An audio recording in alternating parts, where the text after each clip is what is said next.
success, and being able to play 2 and 3 deep, and just being able to keep guys fresh and going out there and playing X number of snaps, but being able to play at 100% versus playing X number of snaps and a couple of them you're not at your full ability. Being able to keep guys fresh and rolling at 2 and 3 deep will be What's the next very key. step that Bentley needs to take, in your opinion? Yeah, I mean, just he's had a great offseason. He's trimmed down. He looks great. He's worked on his flexibility. A great summer in the weight room.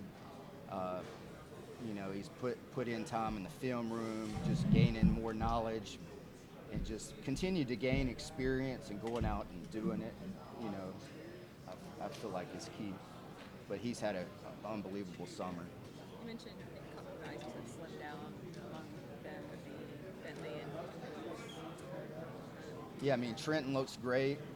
Barrett Cart. I mean, all those guys have been putting in work, and they all look really good. What have you learned about yourself as a leader so far since you've become the defensive coordinator? Your management style, dealing with that.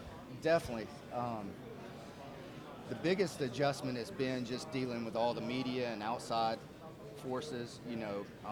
I feel most comfortable when I'm up in the room teaching our defense out on the practice field. So just, the big picture management.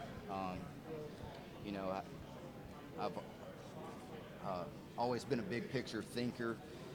I feel like organizationally, I'm really good. It's one of my strengths. So I know what I want to do at 10 a.m. on a Monday morning.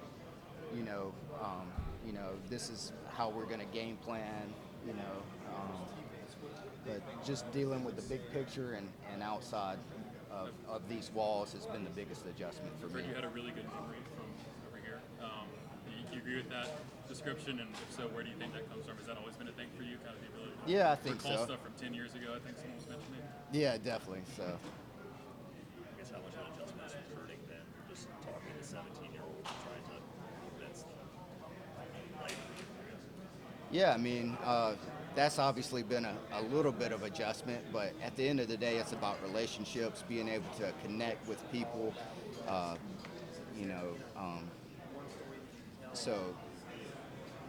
being in college athletics for, I guess, 19 years now. So it doesn't matter if you're in a support staff role or defensive coordinator. At the end of the day, if you can connect and build relationships with guys and build their trust, then at the end of the day, it's a win-win on both sides. So you had to just explain who you are and your background and what you've done because you are so visceral. Yeah, I mean, I think that's every day. So just being able to sell what you've done. But the biggest thing is our players have done a tremendous job of selling this program, as well as obviously Coach Sweeney's built this into an unbelievable program. The foundation over the years, Clemson sells itself. Outside of Coach Venables, who are some mentors or maybe DCs that you've looked up to, NFL level, college level, that maybe? Yeah, I mean, I got my start under Ellis Johnson, who's a longtime coordinator in the SEC, ACC, been around forever. He's one of the, I learned so much from him just starting out. After him, BV here in the NFL, James Betcher was our defensive coordinator. We were really good defensively at Arizona. We were top 5, I think, all 3 years. So just everywhere I've been, I've tried to just soak up knowledge from whoever and take and apply it. It was a great debut for you at the bowl game. Do you feel any pressure to try to match what Coach Venables did, or the amount of talent that you have playing for you kind of mitigate that? No, not at all. No, my expectations for myself are greater than anybody or anyone can put on myself. So I'm just going to be who I am, and at the end of the day, I can live with that. So I'm not going to try to be someone else or live up to anything else. At the end of the day, we all have a common purpose, and I just want to go be myself. Wes, do you have a number one guy at that linebacker spot going into No, I mean, I'll still list all those guys as co, and we'll see how it all sorts out. How do those guys, their skill sets, how do they work at that position? What do they bring to that position? Yeah, I think they're all have a good athletic skill set for the linebacker position in today's world. They have great knowledge. Just need to continue to get that experience. But I feel like all those guys tackle well. They see things fast. They react fast. They have great leadership and communication skills on the field. So just now their turn to go do it. What about Trenton Simpson? Did you excited to coach him? Yeah, I mean, he's a freaky athlete for sure. 6'3", 235 pounds, and he can cover like a safety, but he can blitz like a DN. So, I mean, just having him, being able to move him around in different spots and utilizing what he does best be really fun for sure. How does that versatility play into what you want to do on defense? I know Derek Carter's another guy who can play in multiple spots. Yeah, definitely. You know, the more versatility, always think about it in an NFL mindset. You know, the more versatility you have, the more valuable you are, especially in today's world where it's a space game.